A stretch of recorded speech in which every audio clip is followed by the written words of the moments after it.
Sounds good. And we're recording. We're recording, so I should say that if anybody doesn't consent to being recorded, typically we do a registration for these, but because we did this in such a hurry, we didn't do the registration, so you didn't give your consent to be recorded. So if you don't give your consent to be recorded, please hang up, disconnect, and we're going to record it, and you could have it in that fashion afterwards. So if you're on, then you're consenting to be recorded. Okay. I guess I'll start and sort of introduce you, Ellen, a little bit, Great. or Thank myself you. first. So I'm Randy Schoenberg. I'm a relatively new member of the Pali Legal WhatsApp group that Martin Heck has set up. Just my background. My wife and I lost a second home in Malibu in the fire, and my uncle, brother, and cousin all lost everything, their main home and everything they had in the Palisades. And so I've been a lawyer for a long time, mostly retired for the last 15 years now. And I'm, whoops, there's my uncle calling me, actually.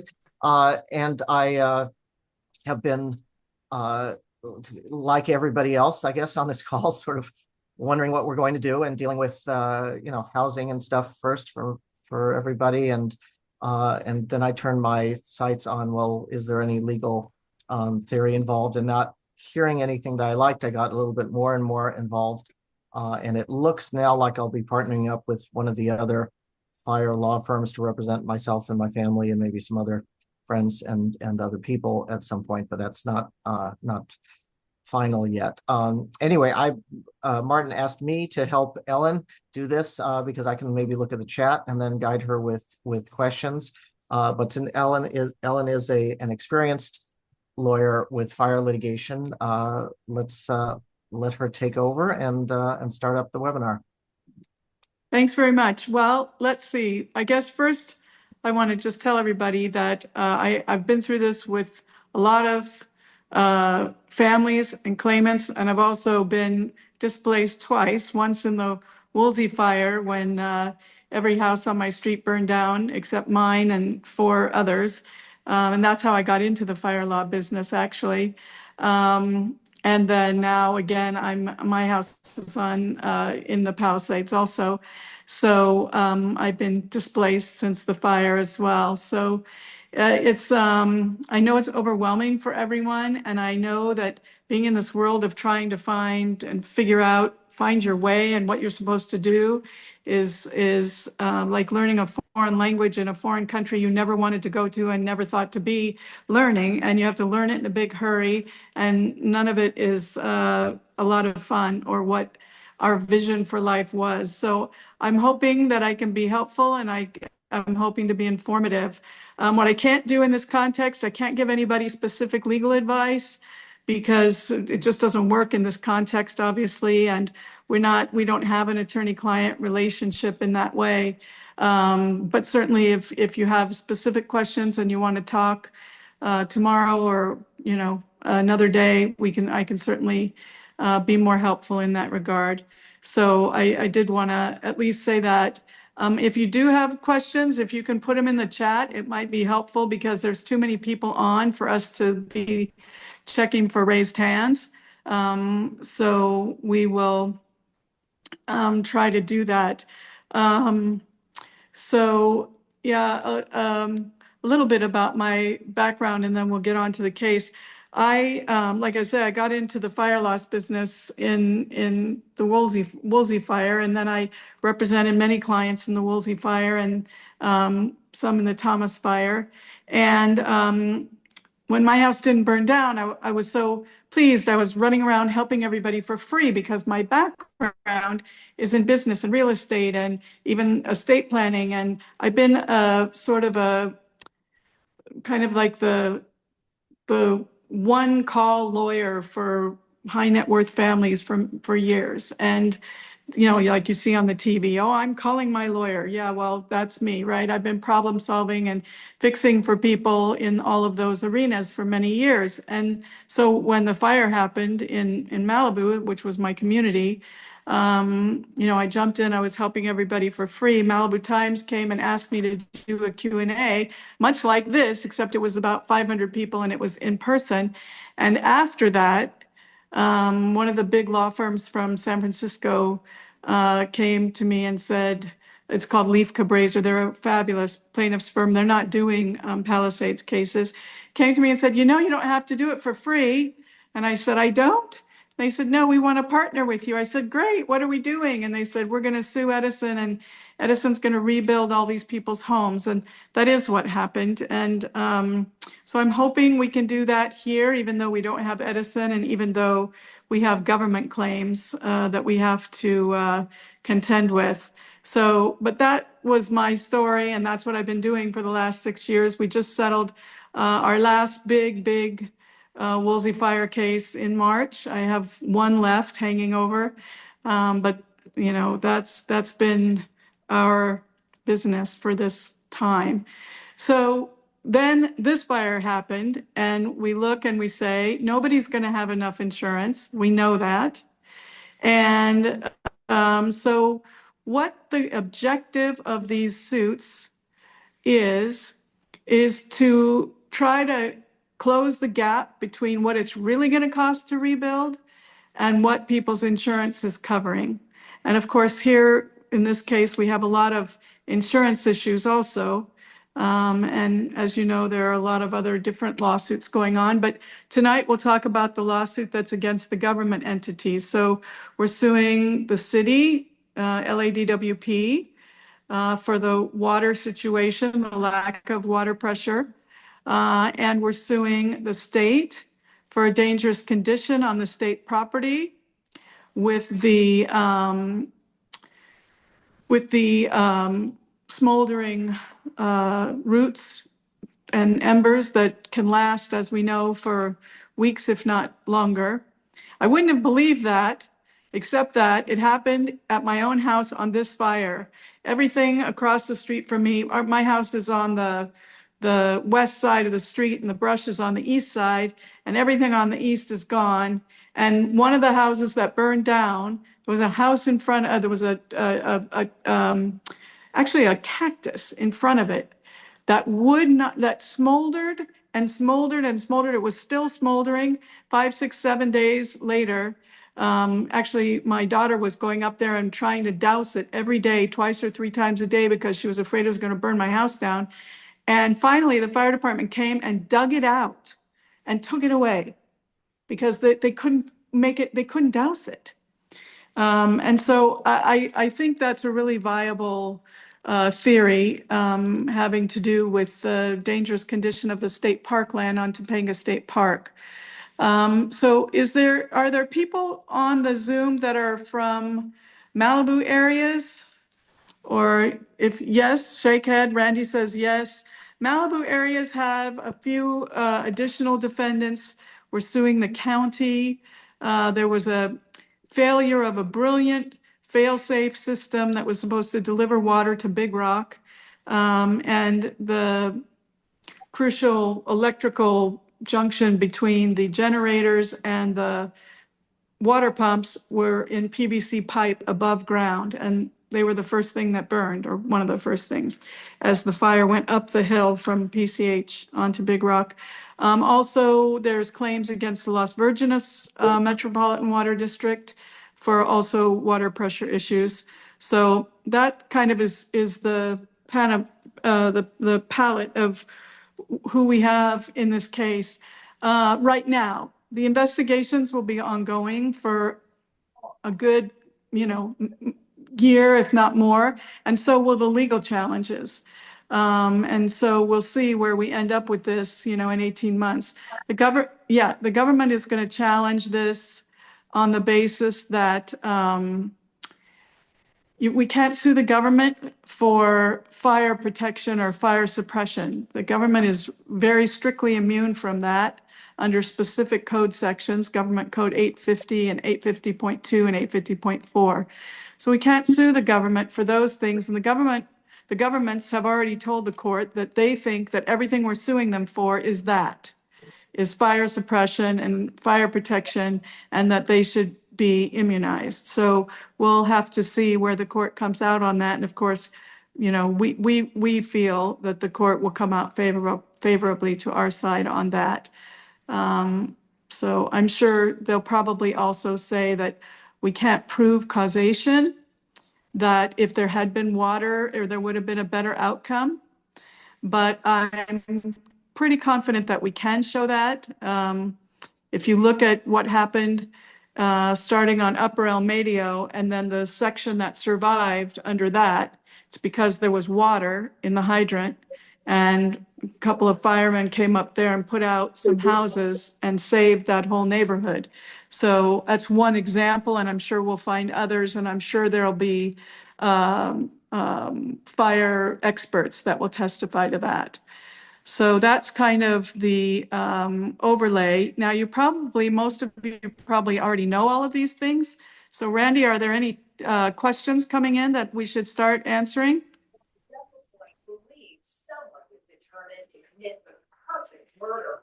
Yes, there are plenty of questions. So we can go the ones on the in the chat. That's fine.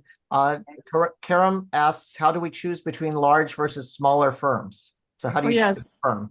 Yeah, I'm seeing them now. Let me take one other question first, which was, what about the second start above the Highlands? Yes, the case against the LADWP is not only for the water, but also for the electricity for two reasons. One reason is the electricity never got turned off for most of the neighborhoods. I think in my particular neighborhood, I think it might have gotten turned off, but I think it was an accident. But for most of the neighborhoods, it was on either the whole time or certainly when the fire wave came through, and probably for a good day afterwards. And when the electricity is charged, the firemen cannot go into the neighborhoods.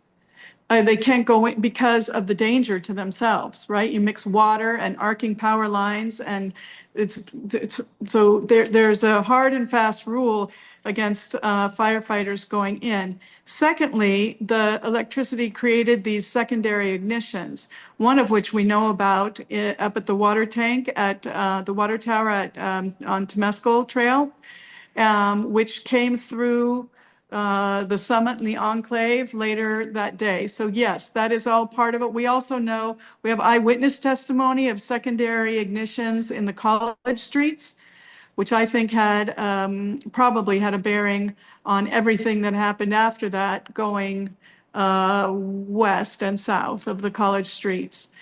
Okay.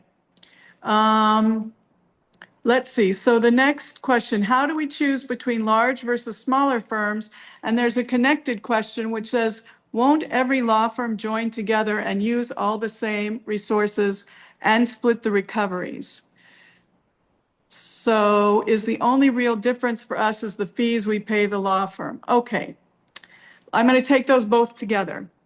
First of all, there are only a limited number of law firms that are still taking clients at this time because of the government claims that need to be filed. And the government claims need to be filed by July 7th, but it really means July 3. And that really means like June 30, because the state right now is making us deliver hard copies. So for the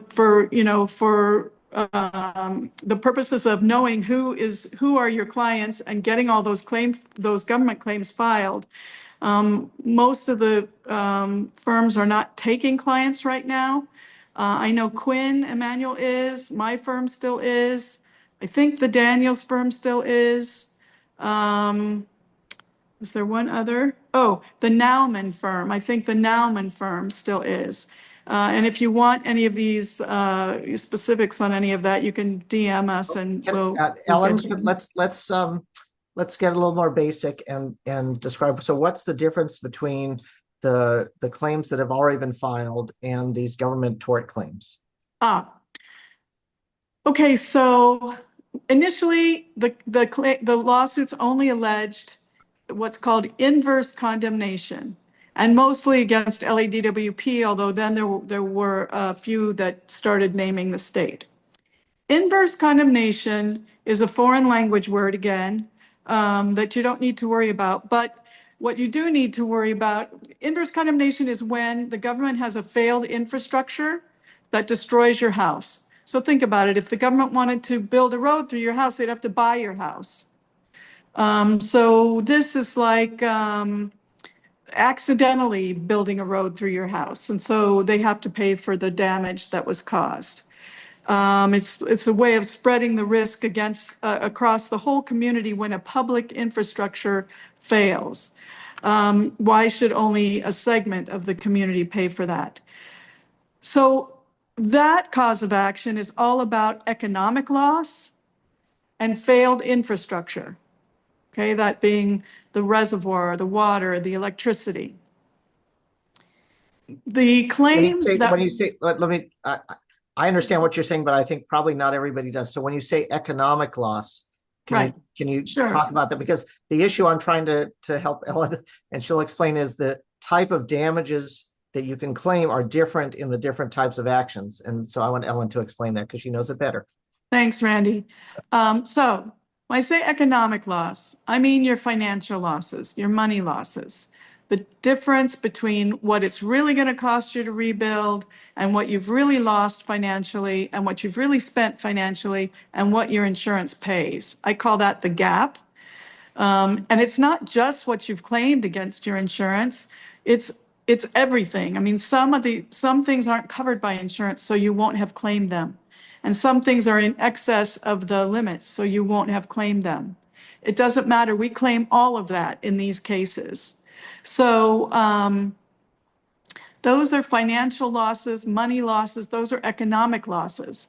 The other kind of loss is, surprise, called non-economic loss, but it's basically the intangible parts of the loss, the emotional parts of the loss. What we in personal injury, you've probably heard of pain and suffering. In fire law, they call it annoyance and discomfort, which I think is the understatement of the year. It's really about, for people who have total losses, it's grief and loss. And for those people that have partial losses or smoke and ash damage, it's displacement, it's disruption, it's all the stuff you have to deal with that doesn't necessarily translate into financial loss. In order to pursue this second category of loss, this intangible emotional side, we have to file these government claims because we can't get it under the inverse condemnation theories that don't require the government claims. Also, there are some legal theories that you have to file the government claims for. So like this dangerous condition theory requires these government claims. So they're very important, very important. And can you explain, because emotional distress and those type of damage is hard to quantify. When you get settlements, in your experience, what portion is allocated to the emotional non-economic damages and how much to the economic damages, just as a ballpark? Yeah. We'll understand. So in past settlements in both the Woolsey and the Thomas Fire, there was no allocation in the final settlement. There was nothing stated in the final settlement. In the claims that we put in, they're very specific as to each kind of financial loss and then the emotional losses, and those are very specific. So I will tell you that there was a jury trial last year. There haven't been very many jury trials in these fire cases for 20 years, but there was one last year in Portland, and the jury found between 1.5 million and 3.5 million per person in emotional damages for total losses. So that's not to say that's what you're going to get in a settlement. I don't think you will get that in a settlement at all. But that's what to say that a jury found in that case against a utility was the correct measurement. Now, the truth is there's no amount of money that would make up for any of this, but it's all that we know in our culture to do. So, yeah, so So what you will claim in your settlement demand for emotional damages is between you and what your counsel, your lawyer feels is appropriate. But I did want to give you that jury verdict. Again, that's not settlement value, but that's what happened in a jury trial, in one jury trial in Portland last year. Okay, so stepping back, so those type of damages, whether they're $0 or $1 million, you can't get in the inverse condemnation. So a lot of the law firms are looking at a theory of a government tort claim, which is different than inverse condemnation. But for that type of claim, there are different deadlines. So you can talk about the deadlines, and because I think that's really the most important message we can give right now to people. Sure. So like I was saying, the government claims have to be filed by July 7, or if you know, well, actually, maybe July 6. But think about it. With the July 4th holiday, the offices are not open. So you really have to have them in by July 3rd. And some of them require hard paper copies. So we're going to have all of ours filed by June 30 is our, internal deadline. I think And the rule is so, they have to be received by the 7th by the state, something like that. Received by a year, right, or but 6 months after the incident. right, but I don't encourage people to go down to the wire. There's Right. something always happens, always goes wrong. Don't go down to the wire. Yeah, well, it has, Basically, I got to it's tell you, Sacramento. it's basically one more work week after this, Yeah, and then a little piece of the following week, Monday, Tuesday, Wednesday, and that's the third. right. And that's, going to be it. So, Nicole, yeah, someone's trying to get into the yeah, meeting. I just saw that. Um, All right, let's keep going with some of these questions. so One if, question, yeah, go ahead. well, I'd like to sort of expand a little bit. So if people miss the July 7th deadline, it's not fatal completely. Certain type of claims need to be made on the government claims by July 7th. Other ones you have another 6 months potentially to make. The property claims, which are similar, I think, to the inverse condemnation damage claims. Isn't that correct, Ellen? I think that's correct. Well, yes, and you could have longer to make the inverse condemnation claim. You could make it up to 3 years, but that's just strictly for the inverse condemnation case, which will be it'll be somewhat more limited. So, But okay, again, yeah, if people miss the deadline, there are still claims they can pursue, but they will be limited. In order to get the settlements in the range of that financial gap that we talked about, we presented much larger settlement demands. We put all the money losses, and then we added interest and we add attorney's fees, which come with inverse condemnation. And then we added the emotional loss and presented something much larger than just that gap in the financial losses. And yet the settlements came very frequently in that range of what that financial gap was because,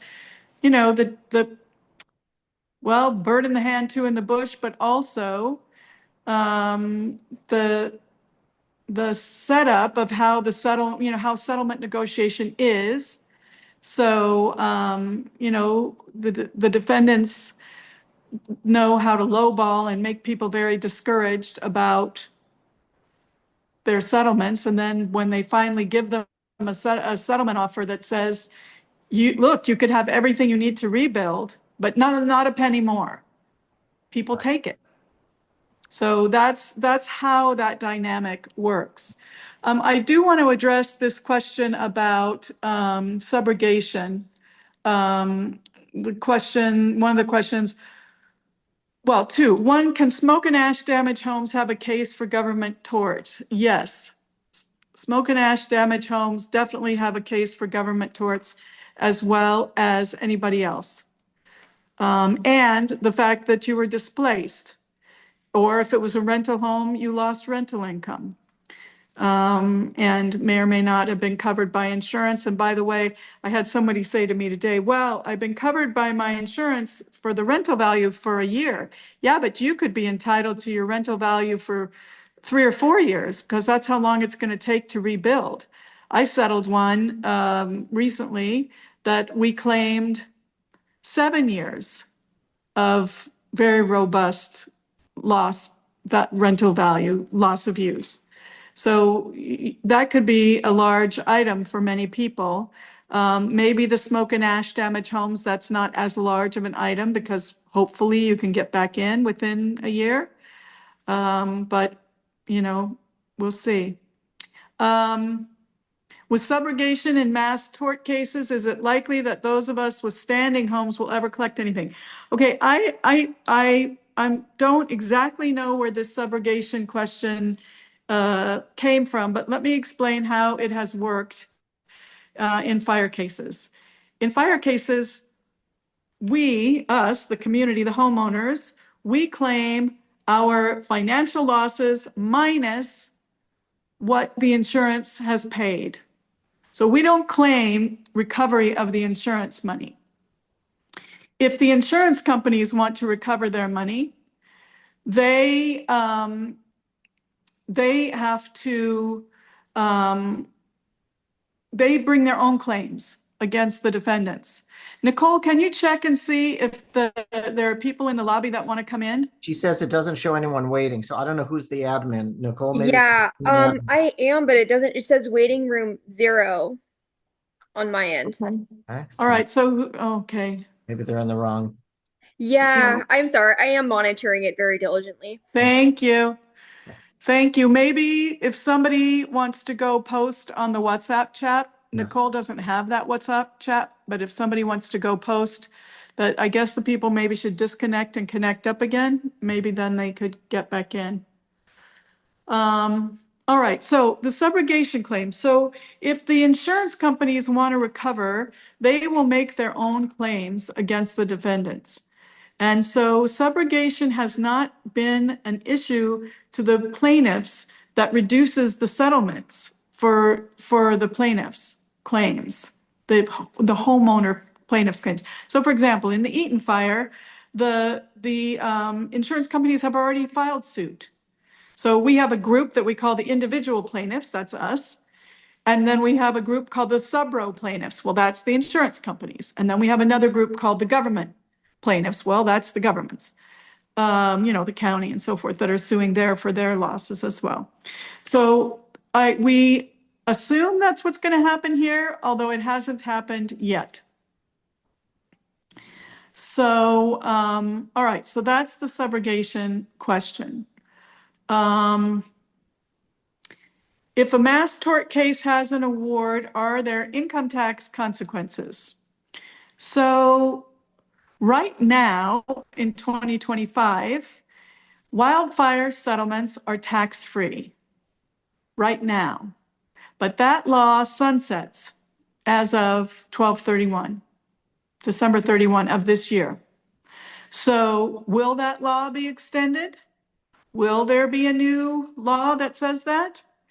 So right now it's a question mark. I don't think any of us are going to get settlements in 2025. I don't even think any of us are going to get settlements in 2026. So what I would say is stay tuned. It may become tax-free. This was something that we had to worry about in the Woolsey fire all the way until after the first sets of settlements, and then that law was passed. So we'll see. And if the law isn't extended, then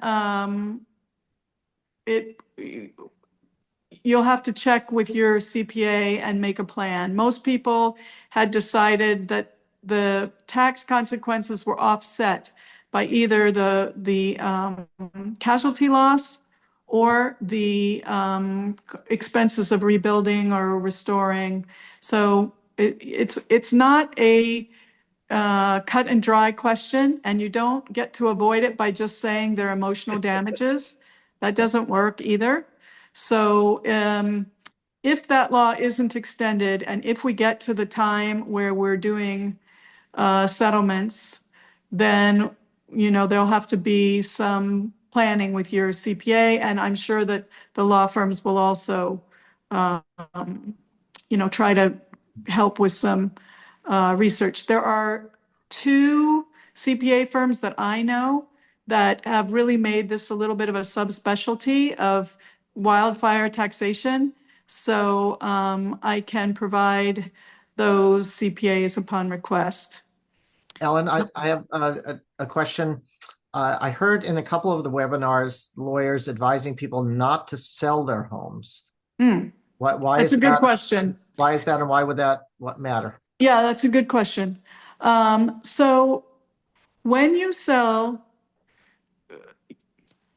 the law provides that the damages are the lesser of your rebuild and restoration expenses or the reduced value of your property, except that if you are going to rebuild and you have a personal reason for rebuilding, which of course we all do, then you can have your rebuild expenses, even if it's more, as long as they're reasonable, whatever that means. So if you sell your property, then for sure you're not rebuilding. And the damages that you can claim are what they call diminution in value, the reduction in value of your property between January 6th and let's say January 12th, right? Well, January 12th, there wasn't really much of anything being sold and probably the values were pretty low, or would argue that, right? So you'll still have a good amount of damage. So we'll see, but usually the cost to restore is greater. So people who sell And that is may under which legal theories? Is that under the inverse condemnation or the tort or both? any. Okay. It is the law and the rule on calculation of damages. And there's a jury instruction right on point, which I can give to anybody who cares. Again, it's a foreign language, but it says it right there in the jury instruction. I think it's called KC 3903, but I might have switched around a couple of numbers, but I can get that to whoever wants to have a more robust discussion. That said, I tell people, you can't let this litigation tail wag the dog. If it's best for you to sell your lot or sell your house, then sell it. And your lawyer will have to make the best of whatever the situation is. I suppose some lawyers might say, if you're going to sell, don't sell until after your settlement, and don't make up your mind not to rebuild until after your settlement because the settlement will be better. And that's also a valid position. I just happen to think people should do what they need to do for their lives, but I don't think all of the lawyers probably agree with me on that. There is a question that says, won't every law firm join together and use all the same resources and split the recoveries? Well, this is partially correct and partially not correct. There are a couple of law firms that are actually partnering and going to share resources and split the recoveries. But there is a larger group. There are about a dozen firms that have pooled our money, including my firm, that are using shared, we call it a common benefits cost fund. And we're using that and we're collaborating on the liability side. We're sharing investigation resources and expert resources on the liability side. Because, you're stronger in numbers, right? So, and we meet together once a week, all of us, all of the law firms who you've heard about, we all meet once a week. And then we email each other behind the scenes, and we're all collaborating on legal theories and facts and investigations and so forth. It will be a very robust presentation. We're kind of breaking down pieces of the work. Okay, Ellen, you do this part. Okay, Kevin, you do this part. Everybody's doing, different parts of things. And of course, Alexander Robertson, he goes by Trey, and he's, Mr. Fire all the time. He is really into the technical side of things. So yes, we're all sharing. We are not all sharing the fees of the recoveries. So the Robertson firm and the Foley Bezic firm, I think they are sharing. But for example, my firm is not sharing the fees on recovery, and I don't think most of the other firms. So what happens is, once the liability case gets far enough along, then the case, we'll get some trial dates set. We'll get some trial dates set, and that will trigger settlements, and it will trigger a shift of the case into settlement mode. We hope. That's what's happened in all of the other fires. So then at that time, it will be you and your lawyer, your selected lawyer, presenting your case. And so that kind of gets you back to the question of, how do I pick the lawyer? Well, you need to pick the lawyer who you feel confident in your ability to communicate, to work with them, and their ability to ask you the right questions and get the right information from you to present your damages claim thoroughly and persuasively, and to negotiate it out persuasively. So that's kind of your job in deciding how that is. Some people have said to me that they're making decisions based on whether they want to be part of the big groups, or whether they think they're going to get better client service as part of a smaller group. And I think that's also a valid decision point. So that's what I would say about that. Let's see if anybody has follow-up questions. Oh, someone mentioned France law is also accepting clients until the 26th. And then you said, not sure I got this question answered. Please come back, but I'm not sure what question that was. There's another question. Do I take clients? Yes, my firm is still taking clients. Again, probably for either most or all of next week. All Yeah, right. the one about not getting a question answered was the previous one was, and you just did answer that about Okay. pooling resources and splitting recoveries, and that's going to be sort of a case by case basis between the different firms doing it different ways. Right. Yeah. Right. So Bonnie is asking, what if it's very likely that you're not going to be allowed to rebuild? So for example, in Pacific Palisades Bowl, or maybe even Tahitian Terrace, or maybe some of the homes on the beach that can't rebuild. How do you determine the amount of the loss? Well, the amount of the loss is the reduction in value between pre-fire and just post-fire, right? So it's interesting because for the mobile home parks, those homes were so valuable because of their location and the view and all of that, but they didn't own the land. So they didn't truly have equity in the land, but they did have equity because they could have sold their mobile home for $1 million or $2 million. There've clearly been mobile homes sold for in that range. I'm sure of it. And so your damage is going to be that reduction in value, no matter what it was, no matter whether it was a mobile home or a regular house, or whether you owned the land or you didn't. Whatever you could have sold it for on January 6th, that you could not sell it for January 12th, let's say, minus what you got from the insurance.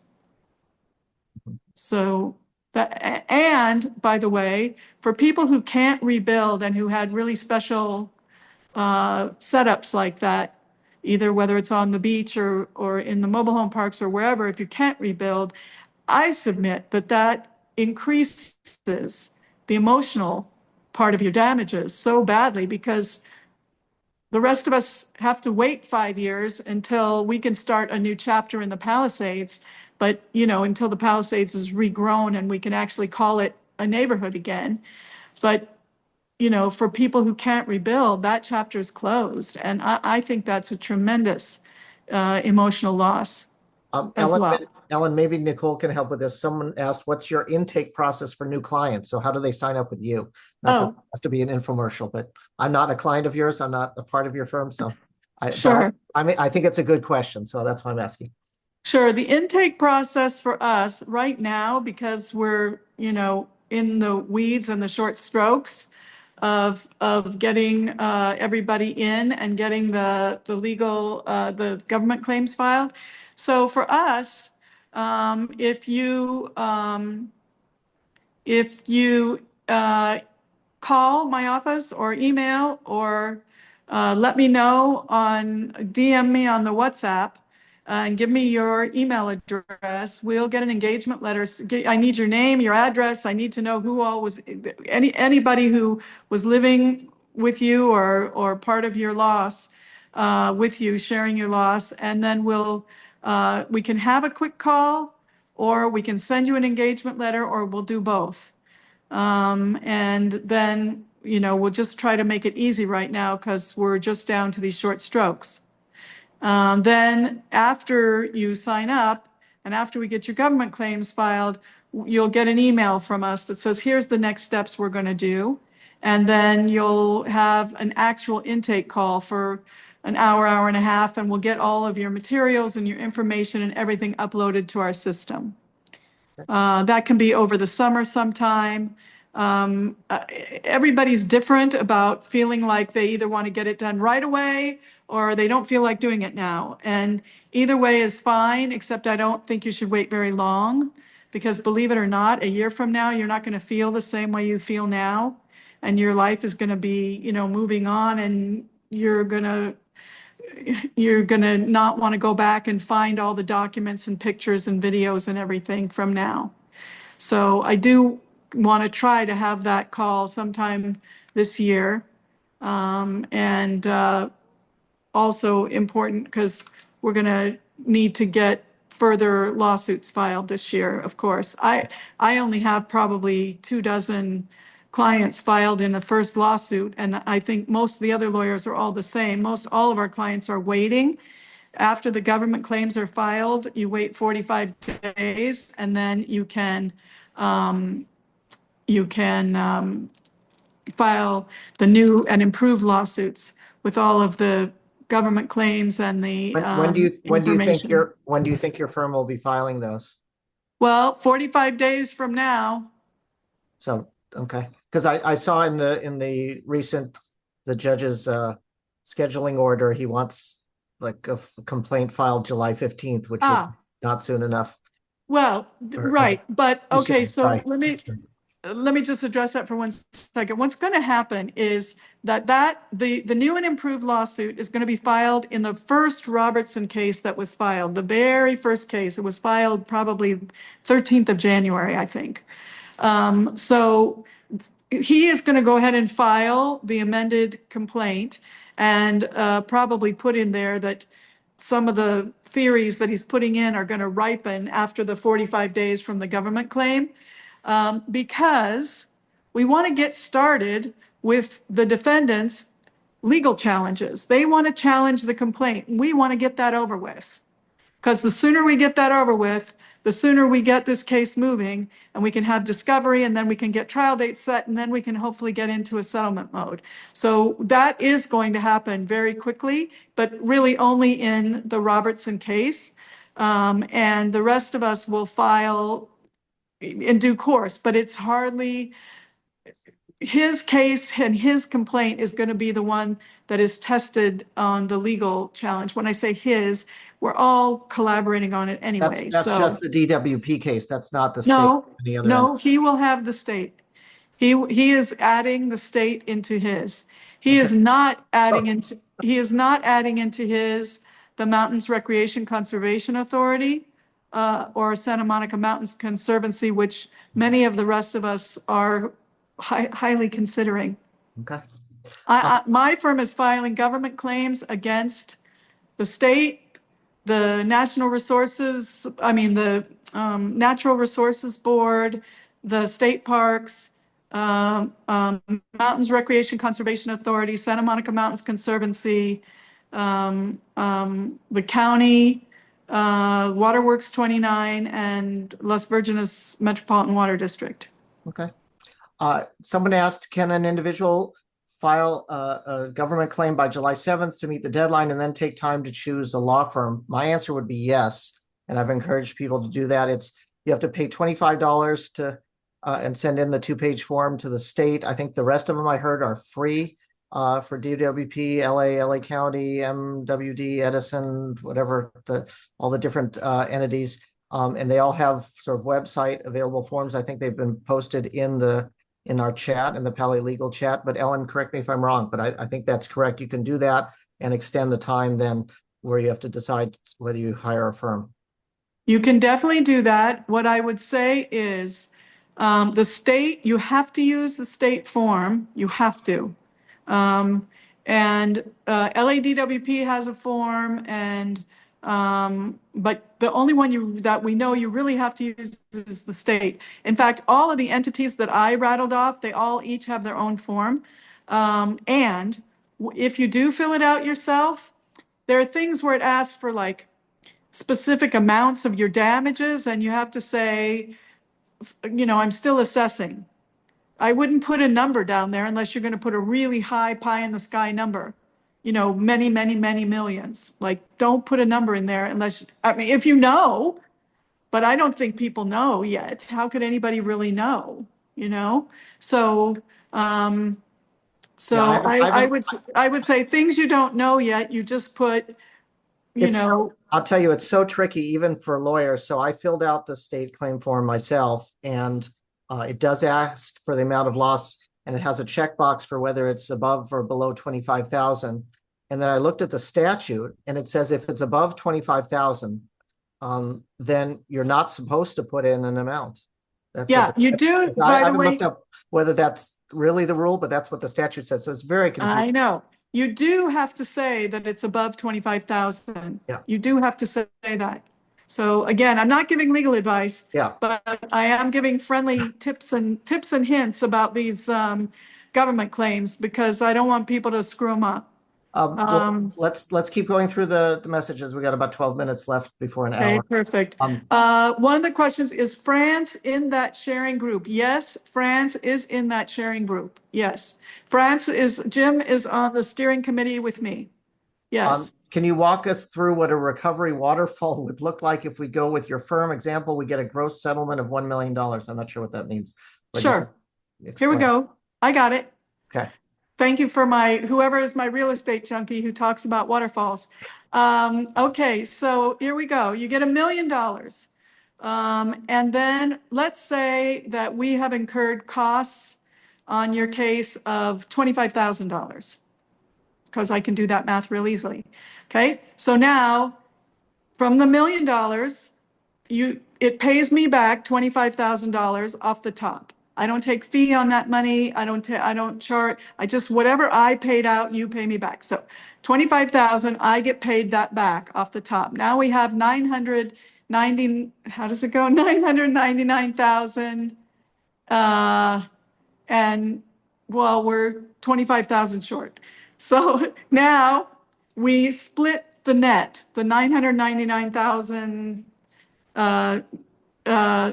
what did we just do? We took $1 million, 975,000 here. $1 million, you pay me back the 25,000.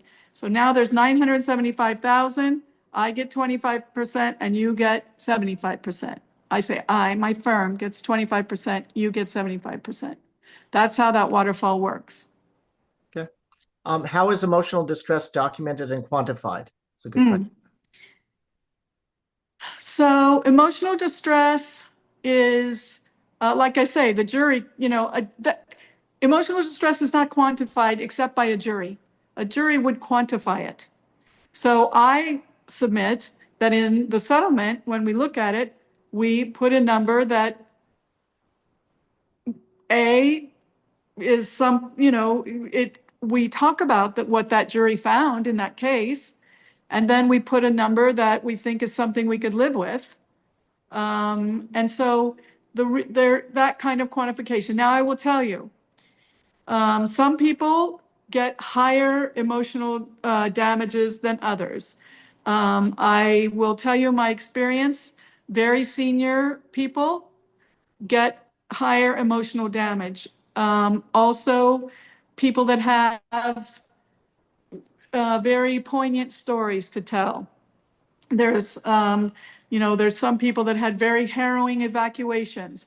There's some people that had terrible PTSD for one reason or another from this. I mean, right now everybody has PTSD, but some people get over it and other people don't get over it.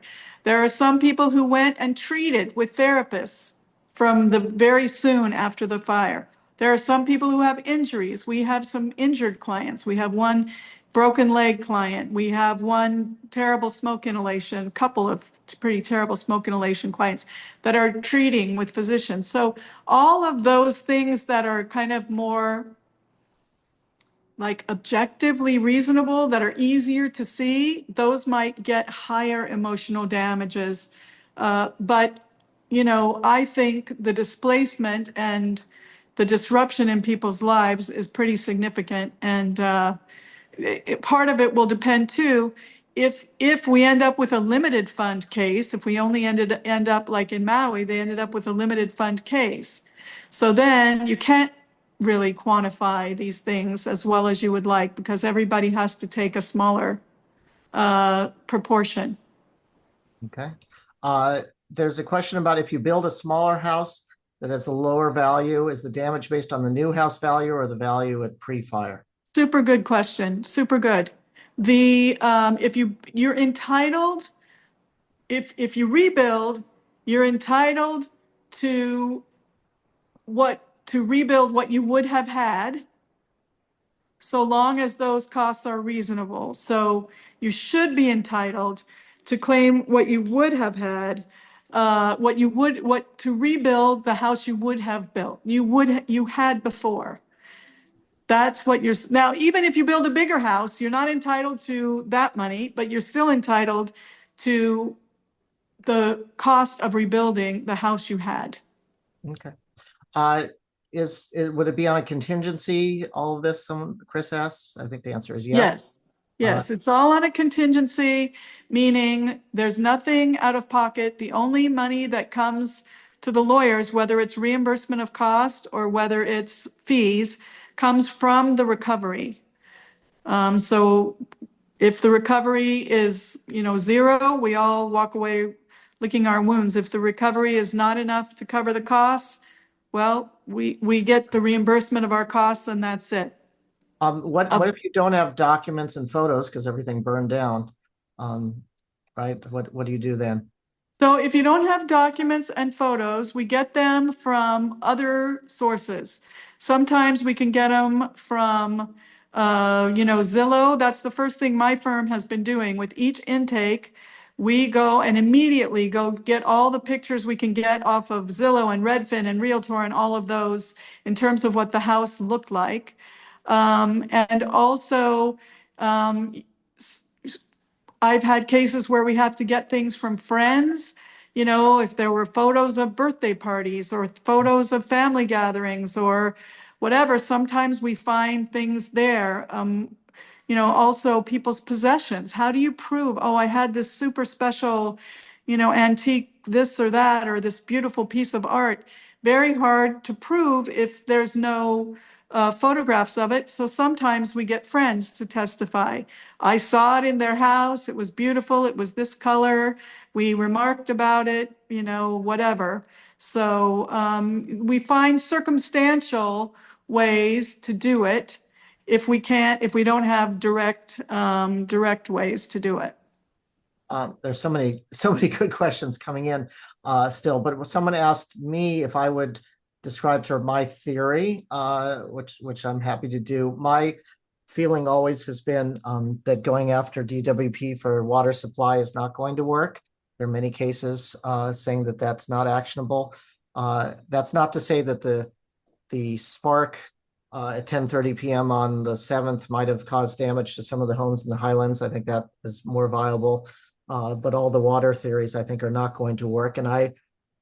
And my theory is that the fire was started by the burn scar from the January 1st fire that was contained on January 1st and handed over to the state parks.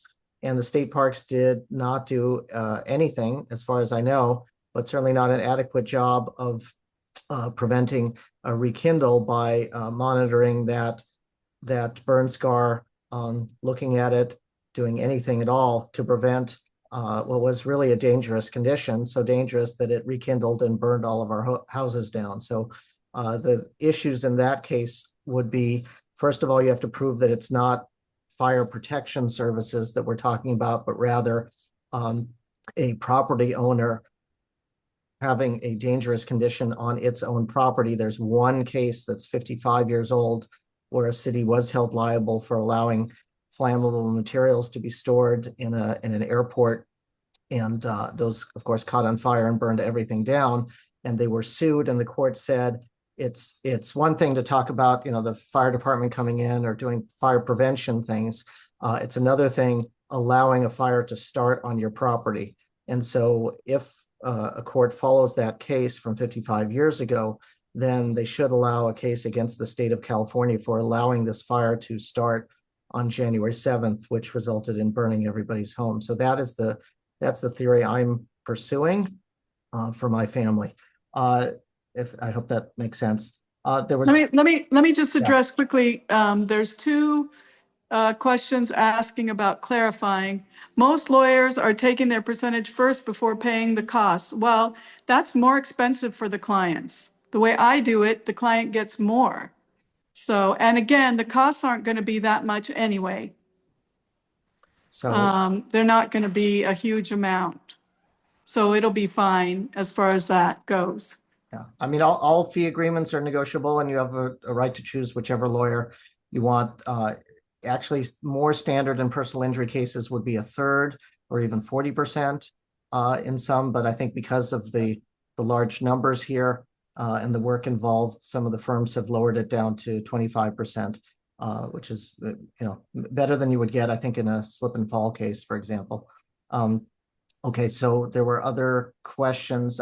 I know that the France firm is not a fan of the rekindle theory. I've seen 2 webinars that they've done, and their theory is that everything was started by the power lines, and they're suggesting that there was a power line spark at 7 a.m.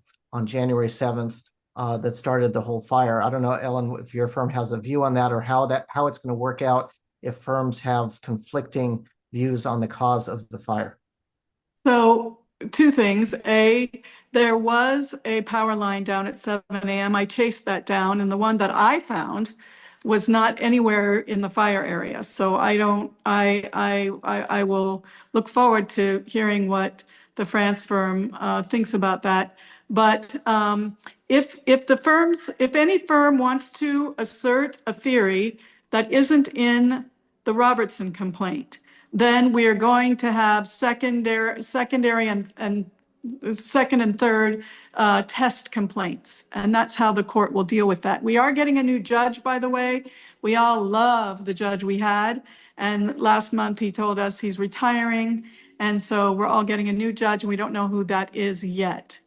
But if any of the firms want to allege either legal theories or defendants that the Robertson complaint doesn't have in it, then there will need to be a second or third test complaint, and the judge will decide on that. But again, the firms will collaborate and sort of coalesce into if there are any differences into groupings. I haven't heard Jim say that. He hasn't said it in any of the group meetings, but that doesn't mean he doesn't. I haven't been to his webinars, so that doesn't mean that that's not what they're saying. And I trust that what Randy says is right. Yeah, Molly's saying, yeah, he did say that. I believe that. I just Not just him, but also the other lawyers who were on the call yesterday that yeah, were saying that.